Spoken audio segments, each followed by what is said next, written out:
In the serene village of Odour, surrounded by lush hills and the soft hum of crickets at dusk, lived a young man named Odour.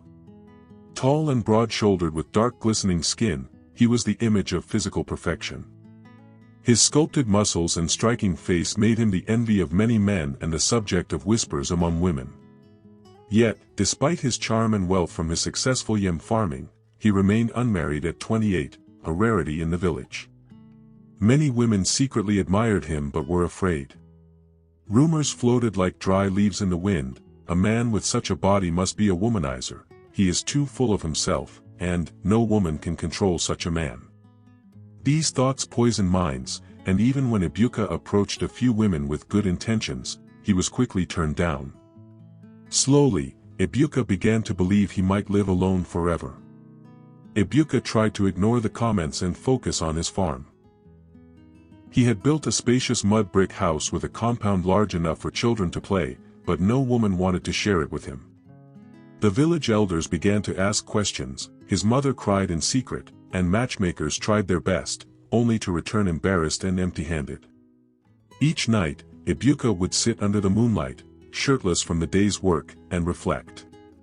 He wasn't arrogant, he simply took pride in his health and strength. What good is strength, he'd sigh, if no one wants to hold the man behind it? He longed for companionship, not worship. But to the women, he was a sculpture, beautiful, distant, and feared. One market day, a new rumor arose: someone claimed they saw Odour dancing too freely during the New Yam festival, and that his spirit must be hot with lust. The gossip spread quickly, and it only added to the fear surrounding his presence. Young girls giggled nervously when he passed, while older women warned their daughters to stay away from temptation. But in truth, Odour had never touched a woman inappropriately or spoken rudely. He was a quiet man who helped widows fetch water and carried heavy loads for the elderly. He had simply been cursed by his own appearance. The village, so proud of its traditions, failed to see his soul beneath the surface. Odour's mother, Mama Ngozi, worried day and night. "This boy," she said one evening to the village priest, "has done no wrong. He is a good son. Why has God not sent him a good woman?" The priest advised her to fast and pray for 7 days, and she did, waking before dawn to pour her tears into heaven. On the 7th day, as she prepared to go to the river to break her fast, a strange breeze blew through the compound. She felt a sudden peace in her heart, and a voice deep within whispered, "Your answer comes soon." Mama Ngozi believed it was more than a dream. That same week, a young woman named Neka arrived in Odour from her uncle's village. She had been sent to help care for her sick aunt. Neka was beautiful, not in the loud, obvious way, but in the calm way her smile lingered and her eyes met yours without flinching. She was also strong, mentally and emotionally, having grown up among brothers and working on her family's cocoa farm. On her first visit to the village square, Neka saw Odour carrying a bag of rice on his shoulder with ease. She smiled and said, "You carry that like it's a bag of feathers." Odour, surprised by her warm tone, chuckled. It was the first time a woman had spoken to him without fear in years. Neka began to see Odour often, whether at the market, at the well, or during communal gatherings. She was curious about him and didn't listen to the warnings from other girls. "He's just a man," she said.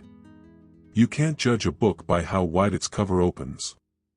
Odour was stunned by her boldness, but also comforted. Finally, someone looked at him, not just his muscles. They began to talk more. He taught her how to trap bush rats, she taught him how to roast cocoa beans. They laughed freely, and soon, villagers began to whisper again, but this time with surprise, not fear. "Is it true? Neka talks to him?" The tides of judgment were beginning to shift. At the upcoming harvest festival, Neka and Odour decided to enter the village dance contest together. Their movements were graceful, rhythmic, and full of chemistry. The crowd clapped in awe, not because of his strength or her beauty, but because they danced like two souls who knew each other. After the dance, the village chief commended them and said, it is not the face of the calabash that tells the sweetness of its content. The crowd murmured in agreement. Neka smiled proudly and held Ebuka's hand, unafraid. It was the beginning of a public acceptance he had never experienced. Not everyone was happy. Some women who had once rejected Ebuka now regretted it. A few even tried to poison Neka's mind. "He's too fine to trust," one said. "He will break your heart," another warned. But Neka was not a girl swayed by whispers. She had seen Ebuka's humility, his gentleness, and his genuine love. Still, Ebuka began to fear. What if she leaves like the rest? What if I'm just an illusion to her? One night he pulled away and said, "Maybe you deserve better." Neka looked him in the eye and replied, "No.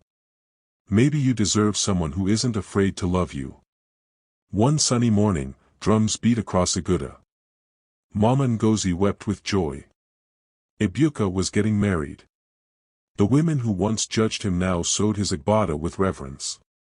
The same girls who once giggled now sang praises. And Neka? She walked to the altar, wrapped in coral beads and confidence.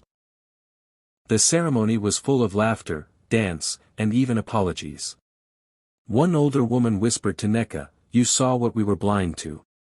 May your home be blessed."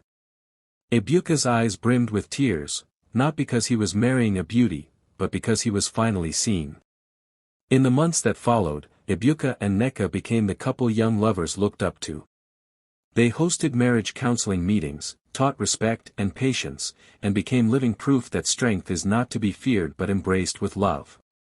The village changed its tune and began to raise boys with a new understanding. And so, the man who was once judged for his appearance found his peace in a woman who saw past the muscles into the heartbeat beneath. In her arms, he wasn't feared. He was loved. And that, in the end, was the greatest strength of all.